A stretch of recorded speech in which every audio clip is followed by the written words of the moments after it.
Vladimir Putin doesn't want to stop the war, and he feels that he has no incentive to stop. He talks about how he's going to take the 4 Oblast all the way to the territorial borders in 2025. I just don't see how that's going to happen. Hello, my friends. My name is Gerdes. I'm just a professor trying to provide context in the war in Ukraine. Please subscribe if you like what you see. I do these videos daily, keeping you updated on what's going on in the war. Okay, so let's start here. He's talking about how he's going to capture this in 2025. And so Putin plans to capture Donbas in 2025, despite not capturing it in 2022, 2023, 2024. Russia's strategy hasn't shifted, but its deadline has. Analysts doubt the same tactics will yield different results. So as we think about this, if he's thinking that he can, and yesterday I talked about how there's about 25% roughly of those territories. Okay, Luhansk is like 97%, 98% captured. And then the others are like 25, 25, and 24 or something like that. So maybe I overstated it. About 20% of those 4 oblasts are not in Russian hands. And if he thinks he can capture it, including major cities that he would have to take, I don't think it's going to work out the way he thinks it's going to work out. So somebody did this really interesting analysis for me yesterday. I said, hey, if you know how much territory it is, I'm curious how much, because like Putin's taken about 1% of all of Ukraine's territory, about the size of the state of Delaware, and Ukraine's about the size of Texas. So he did this analysis, and then he did some extra analysis. Hello, Professor. After a walk with the dog, I was in, by the way, Mark, thank you very much. I was in the mood to tweak the figures a bit more, and here are the sources and his remarks. So the calculation ignores the occupied territory in Kharkiv, so it's not 100% accurate, but close enough. Okay, so here you see what is captured or occupied, and what's missing, not occupied rather, in these oblasts. So, and he does this interesting variation. So how many days ago, okay, so how much was occupied, what the casualties were, how many days ago, average kilometers per day that was taken, days required, years required, estimated time, average casualties per day, and then extrapolation, extra casualties that would be, happen in order to take it. And then, yeah, so average casualties per square kilometer. So let's look at this. So I'm going to start here with days ago. So if you look at 1 week ago and then you extrapolate that out, that may be different than if you look a month ago or 2 months ago or a year ago, right? So there's variations here. And so I'm going to give you the average of the variations as we go through this. So average, so between 7 and however many days, average casualties per day, 9, 7, 6, 6, 7, 10. So, 7 kilometers per day, let's say, as an average. Okay, let's just say days required, okay, in order to take the ground, and then years required. Okay, so average years required, somewhere between 6 years to take it. He's talking about taking it in 2025. Now, if he could have taken it in 2022 or 2023 or 2024, he would have. So average years to actually take it is somewhere between 6 and 10, it looks like, for, based on these numbers. And so maybe let's say 7, just to be very conservative in our estimates. So 7 years in order to take that ground. And then, so the ETA, when it's actually going to happen, will be somewhere in October of 2020 or 2031 or 2034, 2035 or 20. Right? So it's not going to be in 2025. Let's put it like that. Average casualties per day varied based on what day it was. So 1120 or 1159 or 1279, or so that changes the extrapolation of extra casualties. But it's going to cost somewhere between 2.6 million additional Russian casualties to 4.6 million. So let's say 3 million additional casualties in order to take just the territorial boundaries of the four oblasts. I think it's not going to happen. I mean, you tell me what you think, but for my money, it seems like that's overpromising and under-delivering. Okay, so let's look at some other things. How are they going to feed the war machine? Well, Putin's promised repeatedly that conscripts would not be sent into the fight. They also can be persuaded or coerced. So here's an article in Radio Free Europe talking about exactly this. The plight of Alexander, who asked that a surname not be used to avoid persecution by the police, illustrates a major third rail of Russian politics. Do you know what the third rail is? In the subway system, there's the rails on the side, and then the third rail is the power, and you don't touch that third rail because you'll be electrocuted. That's what a third rail means in politics. It's something President Vladimir Putin has strenuously avoided since launching the Ukraine invasion in February of 2022. Conscripts in combat. Nope, that's a bad thing. He really doesn't want to lose power, and he could very much put himself in a bad place with that. With the invasion nearing its 40th month, think about that, 40 months. Russian troops continue to suffer eye-watering casualties, upwards of 750,000 dead and wounded, according to Western estimates. So those are like the mild Western estimates. We're at 9,006 or something like that. We'll look at that in a moment. Or 960,000, 970, something in that neighborhood. So this is the low-end numbers, according to Western estimates, climbing this year as this year's spring fighting season kicks into high gear, and it's going to be coming right around the corner. The Russian law forbids conscripts, that's men mostly around 18 years of age, completing 1 year of mandatory military service, from serving in combat zones. First and foremost, that means Ukraine. Putin has promised repeatedly that conscripts would not be sent to fight, but they can be enlisted to do rearguard tasks such as logistical or construction work away from active combat zones.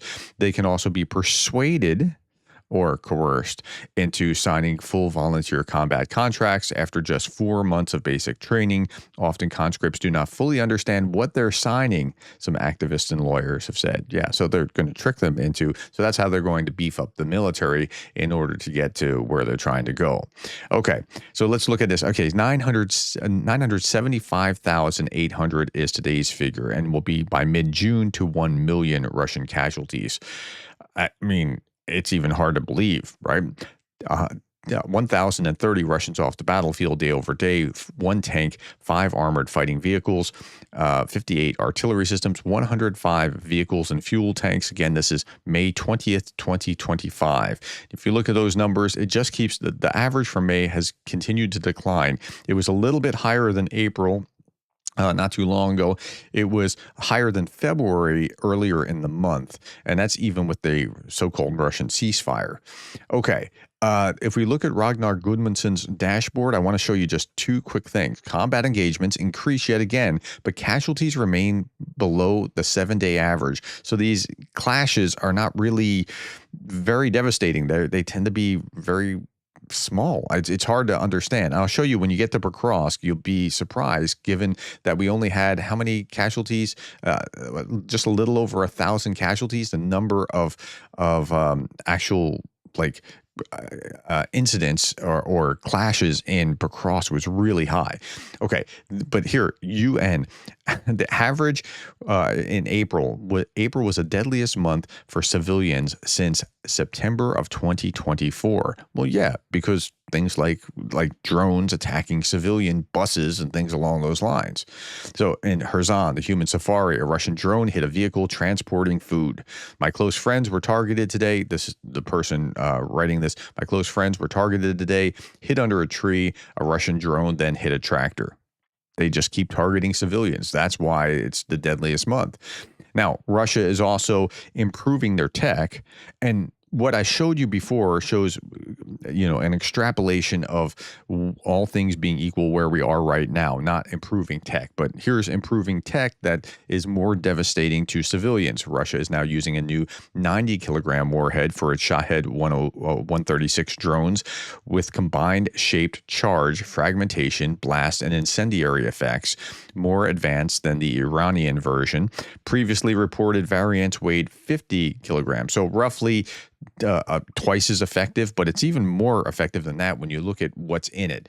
So this is Anton Gershchenko. The new types of 90-kilogram warheads have been installed in Russian Shahed 136 drones. Makes them more deadly, really.